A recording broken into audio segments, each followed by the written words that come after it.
Oh baby, I am so excited for this one. I love this opening sequence.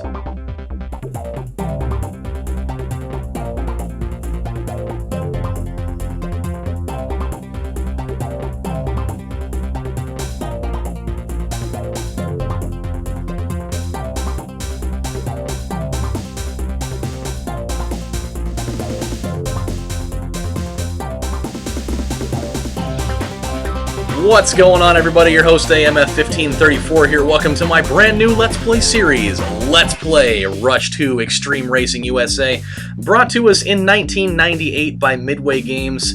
No matter how you slice it, this game is a massive upgrade over the original San Francisco Rush. Bless its soul, I loved that game with all my heart, but they really improved everything here. It has a fantastic soundtrack, as you can hear from this cool little menu jig here, and the opening sequence. The songs they play during the races are just fantastic. The graphics are better. There's a brand new lineup of tracks to choose from, with some hidden ones that we'll unlock later in the game. We're not just in Frisco anymore. We're going to places like Hawaii and Seattle and Los Angeles and Las Vegas, New York. There's all sorts of cool places to go, and as far as like accuracy goes, they did a really good job with that too. It's just one of my favorite games of all time. It's in my top 3 for racing games. I think they did a great job with this. The only thing that's a bummer about this is that the only platform that this game ever came out on was the Nintendo 64. They never made this into an arcade cabinet, and I think that's really a bummer because they had great arcade cabinets. There was the original Rush game that was awesome. They did the Rush the Rock edition of that, was also awesome. And then they made Rush 2049, another fantastic game. I think they could have had like the full, holy trinity of amazing racing games if they would have made Rush 2 into one, because in my personal opinion, I think this is the best one in the entire series. I really do. So, yeah, it would have been nice to have seen that, but at least they made it at all, so that's awesome. What we're going to be doing over the course of this Let's Play series is we're going to do, like in my last series, we're going to do the circuit mode here, as I've already kind of set up here. We'll run through the entire thing, and as we finish that up, we'll unlock a new vehicle, which that's going to be pretty cool. We'll also unlock a hidden track for that, and then we'll play some of the alternative ones. There's a little extra set of other tracks to play at the end of this, and then we'll go and I'll show you some of the other secret hidden things, like I did in a little special episode at the end of my other Rush Let's Play series that I did. So here we go, and a couple of different factors in this game. They now have, like fog and wind are things here. They kind of did that a little bit in the original Rush game, but they're really taking it to a different level here. This is my favorite part about the game, is that there's an improved roster of cars with some hidden ones that we can unlock later, but they all have their own individual statistics here. This is the one that we're going to be using. We'll get to it in a minute. I'll show you the new ones here. The pickup was in the original. The 4x4 is a new addition here. I think it's awful, so not really one that you want to use unless you're really that bold. The Stallion is a new addition. The Cruiser is also a new addition. Not really my favorite, but it looks pretty cool, though. The Hatchback, a great car for beginners. As you can see, the acceleration and the control and drifting are all fantastic. Great car for beginners, even though the top speed is pretty lackluster. So it can definitely get you into a pinch sometimes in those long open stretches. The concept car was from the original. Controlling is terrible on that one.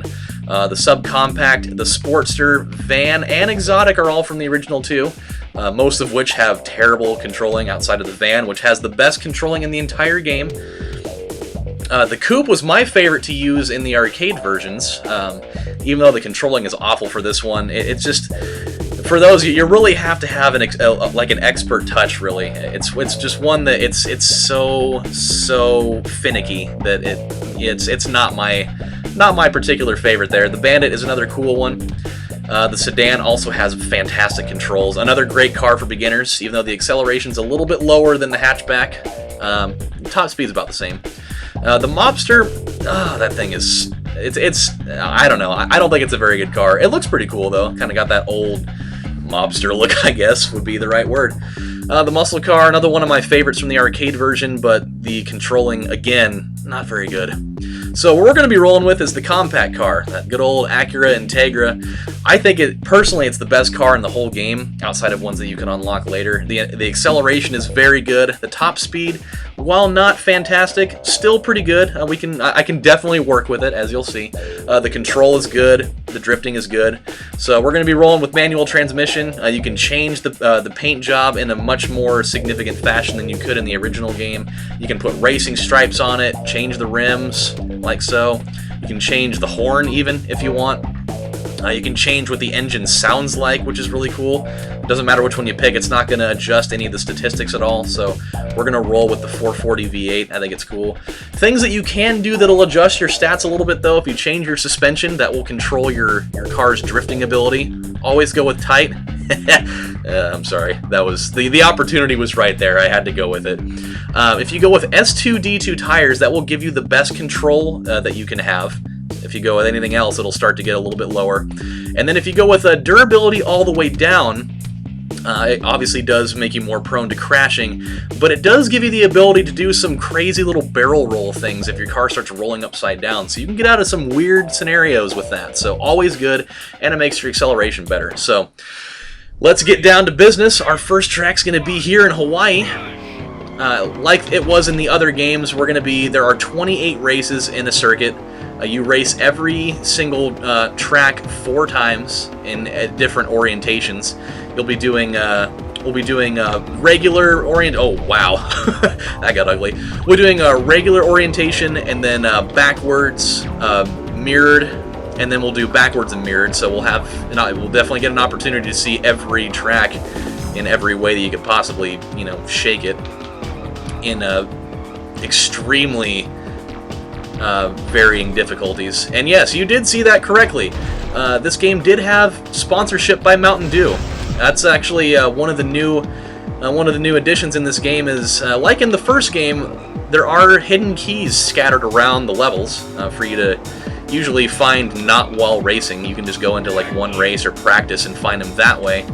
But another thing that they decided to add in is in each race, they added 4 Mountain Dew cans, 4 hidden Mountain Dew cans. Those are the extra hard ones to find, so if you can come up on those, then you're in pretty good shape. But they do not make all of them easy to get your hands on, or your tires, or whatever it is that you're going to be snagging these with.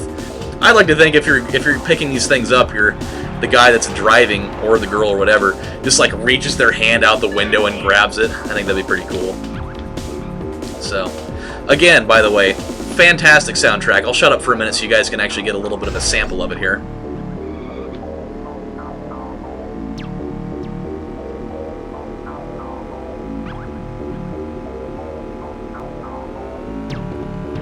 Yeah, pretty good.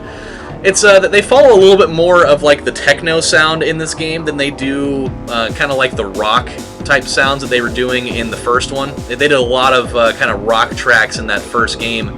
Here, they follow a lot more of like your techno, and in like the Los Angeles level, they do kind of like a West Coast rap sounding one, which is pretty cool.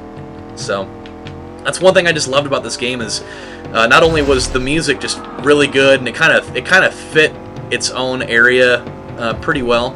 Like this whole drums, and this actually the name of this song is called Drums and Hula, which seems like it fits pretty well for a Hawaiian level.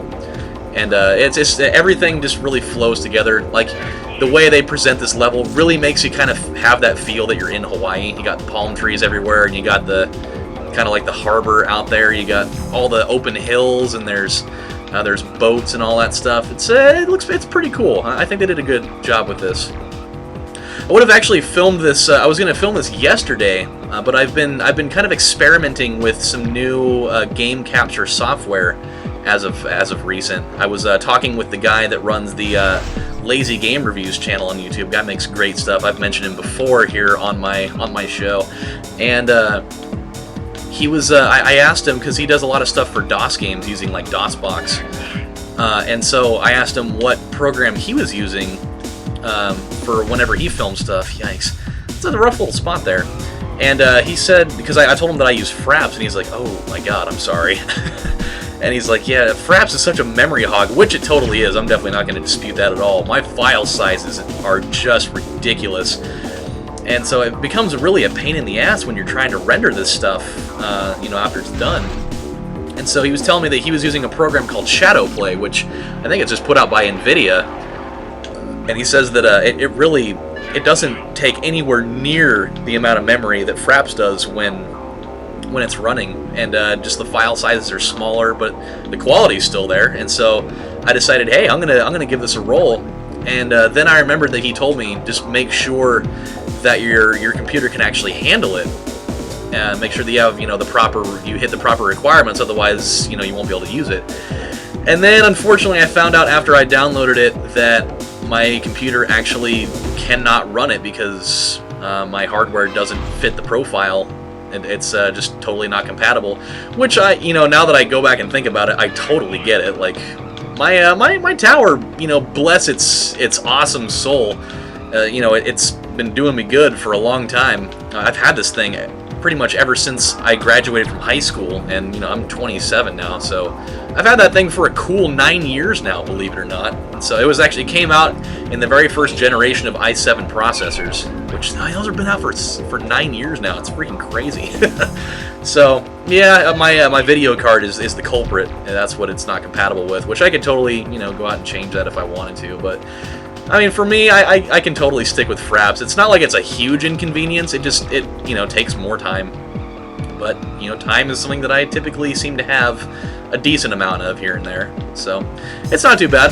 Oh, God. This is definitely not the lap I want to be having mistakes like that. This race can get pretty rough later on in the game. And like I said, all the circuit tracks, they just get gradually harder and harder as you go. And this Hawaii, Los Angeles, and one of the and like Alcatraz. That's another one I forgot to mention. Alcatraz they're all three really rough ones to do later on in the game when it gets hard. So I'm really hoping that we don't get stuck with a bunch of these towards the end of the game, because if the standings are close, which I'm hoping that they won't be, I'm usually good enough to avoid that. But if it comes down to that, we might be in trouble, because they are rough races to do. So, yeah, it's been pretty interesting though. I guess we're gonna be rolling with Fraps through this, and it's gonna be just fine. I mean, I've never really had much of a problem with it, outside of it just, you know, taking up a lot of space. I'm actually to the point where I'm gonna have to go out and buy another. External hard drive, because the one that I'm filling up with all my previous series and whatnot it's almost full. So I'm gonna have to go up to Fry's Electronics and go pick up another one for a nice, lovely discounted price. All right. We're holding him off right now. This is good. He's giving me everything that he can, though. He is definitely being all that he can be in the Army at this point. Oh boy. Oh no. This is gonna be the whole race right here. If I can't get through this without messing up, then he is gonna clip me. Oh no. He might get me anyways. Ah! No. Oh no. He's gonna totally get me. He got me. Damn it. I don't think I'm gonna be able to catch him before we get to the finish line. That part in backwards orientation is just so hard to get through without totally messing it up. If you go through it too fast, you're gonna end up hitting the wall and you'll end up dying anyways. If you go through it too slow like I just did, the other guy is gonna overtake you. And he beat me in a hatchback? Come on! That's like every street race that happens everywhere. What's your name? What a bummer. Alright, we're in second place with 9 points. And let's just have a review here. We actually have names for these guys now. Look at these guys. We got Cecil C, Namey Fan, Cheps, Big Bear 3D, Double Smiley Face Tina, Regular Smiley Face No Name, and Stiff Dog. I got a feeling that guy is going to suck really bad in the course of this thing. So, we have run out of time for now. I didn't realize that it took almost 15 minutes. This might be a little bit longer than I thought. So, when we come back on the next episode of Let's Play Rush 2 Extreme Racing USA, we're going to head up north to Seattle, seeing as I'm an Oregonian. Lots of fog, no wind, but it's mirrored. This is a fun track. It's actually probably one of the easier ones in the game, because there are a couple shortcuts in here that are going to get pretty wild. So when we come back, I will show that to you guys, but until then, I hope you guys decide to hang around for the series. I'm going to have a blast with it. It's one of my all-time favorite games, and I think you guys will have fun with it too. So if you guys hang with me, we'll have a good time here. So until then, my friends, this is AMF saying thank you guys for watching, and I will see you next time. Bye, everybody.